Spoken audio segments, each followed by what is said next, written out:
សូមជូនរឿងផែនទីអាចកំបាំងក្នុងប្រអប់ចាស់នៅក្នុងភូមិតូចមួយក្បែរព្រៃស្រងស្រាងមានក្មេងប្រុសពីរនាក់ជាមិត្តសម្លាញ់នឹងគ្នា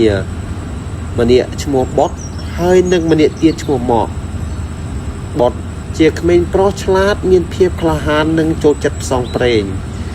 ចំណែកឯម៉ក់វិញគឺជាក្មេងប្រុសរាងធំមានកម្លាំងនិងភាពស្មោះត្រង់ថ្ងៃមួយខណៈពួកគេកំពុងលេងនៅផ្ទះរបស់បុត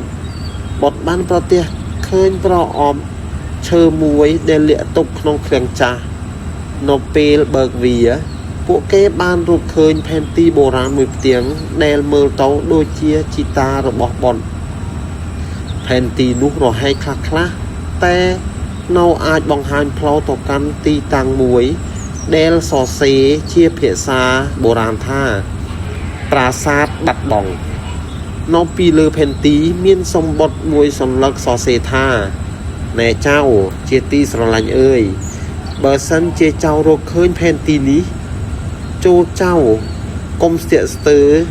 នឹងធ្វើដំណើរទៅរកកំណប់ដែលលាក់ទុកនៅក្នុងប្រាសាទបុរាណនោះវាជាមរតកដ៏អស្ចារ្យដែលជីតាបានបន្សល់ទុកហើយមានតែអ្នកក្លាហានពិតប្រាកដប៉ុណ្ណោះដែលអាចរកឃើញវាទឹកមុខរបស់បុតហើយនឹងម៉ក់ពោពេញទៅដោយភាពរំភើបលាលំនឹងការភ័យខ្លាចបន្តិចបន្តួចបុតនិយាយម៉ក់មើលនេះផែនទីកំណប់នេះជាប្រកបជីតារបស់ខ្ញុំទុកឲ្យយើងហើយម៉ក់និយាយពិតមែនឬបុតតើយើងមានកំណប់មែនឬទេតែប្រាសាទបាត់បង់ខ្ញុំឮចាស់និយាយថាវាជាកន្លែងគ្រោះថ្នាក់ណាស់បុតបានពន្យល់ប្រាប់ម៉ក់ថាប្រសិនបើជីតារបស់គេបន្សល់ទុកនោះប្រកាសជាមានផលល្អពួកគេទាំងពីរ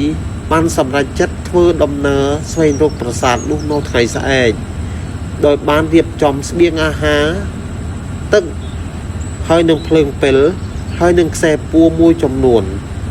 បុតនិយាយយើងត្រូវត្រៀមខ្លួនឲ្យបានល្អណាស់មកនេះជាដំណើរផ្សងព្រេងដ៏ធំបំផុតរបស់យើង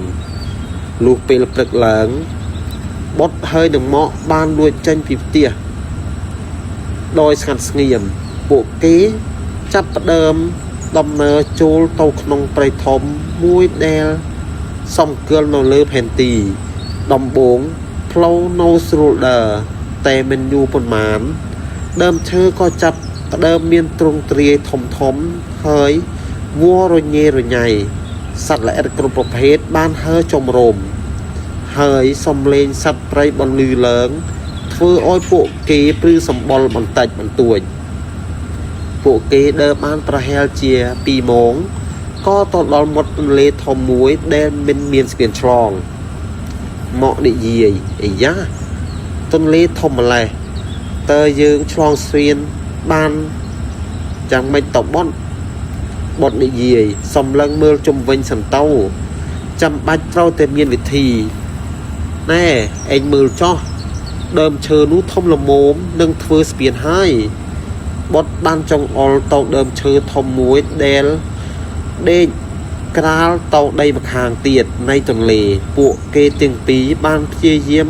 កាច់មែកឈើតូចនិងប្រើខ្សែពួររបស់ពួកគេចងជប់គ្នាបន្តិចម្ដងរហូតអាចធ្វើជាស្ពានមួយឆ្លងទៅត្រូវម្ខាងបានបេះដូងរបស់ពួកគេលោត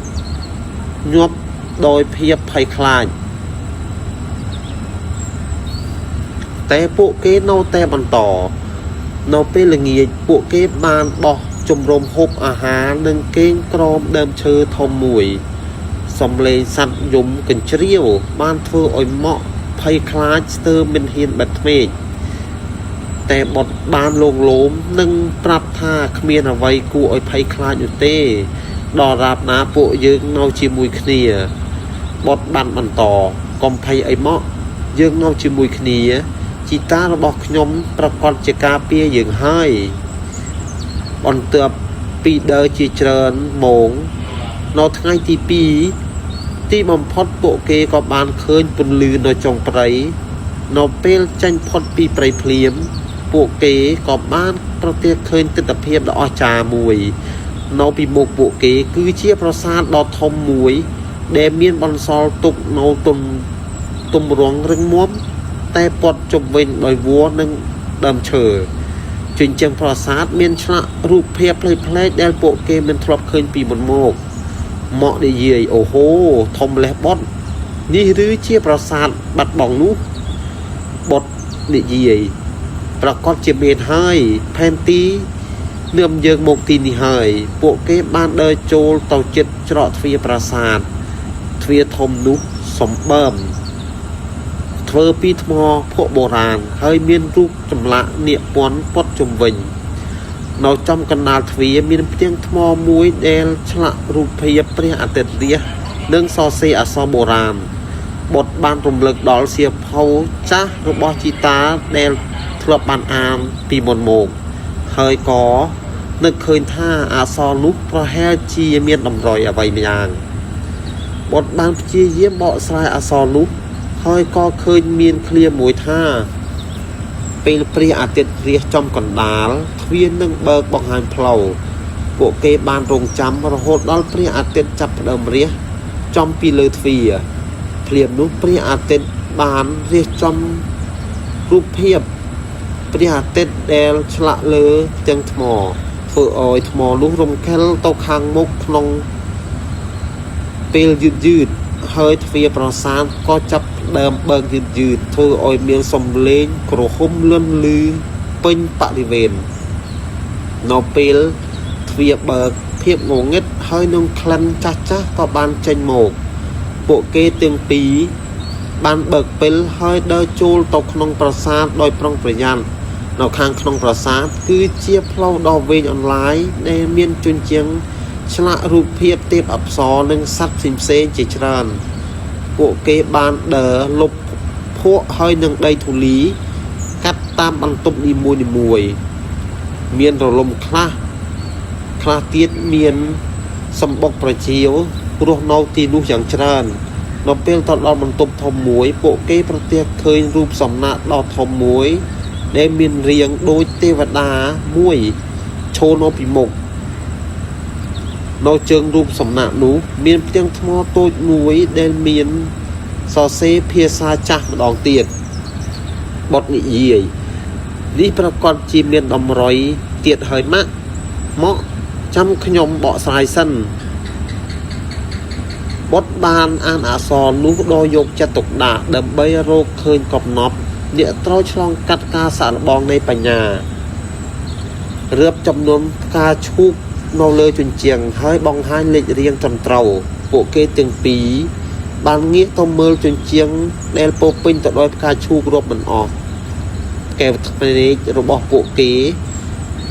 ព្រឹមដោយសារភាពស្មុគស្មាញមកនិយាយអាយ៉ាច្រើនម្លេះបត់ខ្ញុំរាប់មិនអស់នោះទេបត់បាននិយាយចាំបាច់ត្រូវតែមានល្បិចហើយពួកម៉ាមើលឲ្យច្បាស់ផ្កាឈូកខ្លះមានស្លឹក3ខ្លះមានស្លឹក4ពួកគេចាប់ផ្ដើមរាប់តែផ្កាឈូកដែលមានស្លឹក4ប៉ុណ្ណោះដូចជាតម្រុយពីមុនដែលតែងតែមានល្បិចក្រោយពីរាប់ដោយប្រុងប្រយ័ត្នពួកគេក៏រកឃើញលេខ7នៅពេលបទនិយាយថាលេខ7ព្រាមនោះនៅពីក្រោយរូបសំណាកទេវតាក៏មានទ្វារលន់មួយបានបើកយឺតម្ដងទៀតទ្វារលាកនោះបាននឿមពួកគេទៅកាន់បន្ទប់តូចមួយនៅចំកណ្ដាលបន្ទប់នោះមិនមែនជាគំនរមាសពេជ្រឬគ្រឿងអលង្ការដូចដែលពួកគេរំពឹងទុកនោះទេតែវាគឺជាប្រអប់ឈើចាស់មួយដែលមានទំហំប៉ុនប្រអប់ដែលបត់បានរកឃើញនៅផែនទីអេផ្ទះនោះប៉ុណ្ណឹងឯងនៅពីលើប្រអប់មានសម្បត្តិមួយទៀតសម្បត្តិបត់បានបើកសម្បត្តិនោះហើយចាប់ផ្ដើមអានចៅជាទីស្រឡាញ់បើសិនចៅមកដល់ទីនេះបាននោះមានន័យថាចៅពិតជាមានភាពក្លាហានវៃឆ្លាតនិងមានចិត្តស្មោះត្រង់ដូចជីតារបស់ចៅប្រាថ្នាពិតមែនកំណប់ពិតប្រកបដែលជីតា ចង់បន្សល់ទុកមិនមែនជាមាសពេជ្រនោះទេវាគឺជាចំណេះដឹងនិងបទពិសោធន៍ដ៏មានតម្លៃដែលចៅទទួលបានពីដំណើរផ្សងព្រេងមួយនេះចៅបានរៀនពីរបៀបដោះស្រាយបញ្ហានិងពីភាពក្លាហានក្នុងការប្រឈមមុខនឹងការភ័យខ្លាចនិងរៀនពីមិត្តភាពដ៏ស្មោះត្រង់នេះហើយគឺជាកំណប់ដ៏អស្ចារ្យបំផុតដែលគ្មានអ្វីអាចប្រៀបផ្ទឹមបាននៅក្នុងប្រអប់នោះគឺជាសភៅបុរាណមួយដែលពោរពេញទៅដោយរឿងរ៉ាវប្រវត្តិសាស្ត្រនិងចំណេះដឹងដែលជីតាបានប្រមូលទុកសូមចៅប្រើចំណេះដឹងទាំងនេះឲ្យមានប្រយោជន៍បុតហើយនឹងមកបានមើលមុខគ្នាពួកគេមិនបានខកចិត្តឡើយទួយទៅវិញពួកគេមានមោទនភាពនិងសប្បាយចិត្តជាខ្លាំងចំពោះមេរៀនដែលពួកគេបានរៀនមកនិយាយពេតមេឲ្យបនយើងបានឆ្លងកាត់រឿងច្រើនណាស់នេះជាមេរៀនដ៏មានតម្លៃបទនិយាយជីតាពិតជាអស្ចារ្យណាស់គិតចង់ឲ្យយើងរៀនពីជីវិតមិនមែនគ្រាន់តែទ្រព្យសម្បត្តិនោះទេពួកគេបានបើកប្រអប់នោះហើយបានឃើញសៀវភៅបុរាណមួយដែលមានគំនូរនិងអក្សរស្អាតៗពួកគេបានសម្រេចចិត្តយកសៀវភៅនោះត្រឡប់ទៅផ្ទះវិញហើយសិក្សាពីវាដំណើរផ្សងព្រេងតាមរកកំណត់បានបញ្ចប់ទៅប៉ុន្តែចំណេះដឹងនិងបទពិសោធន៍ដែលពួកគេបានទទួលនឹងក្លាយជាកំណត់ដ៏មានតម្លៃបំផុតសម្រាប់ជីវិតបាទរឿងនេះចប់តែប៉ុណ្ណឹងអរគុណសម្រាប់ការទស្សនារហូតដល់ចប់សូមជូនពរអ្នកទាំងអស់គ្នាមានសុខភាពល្អបាទ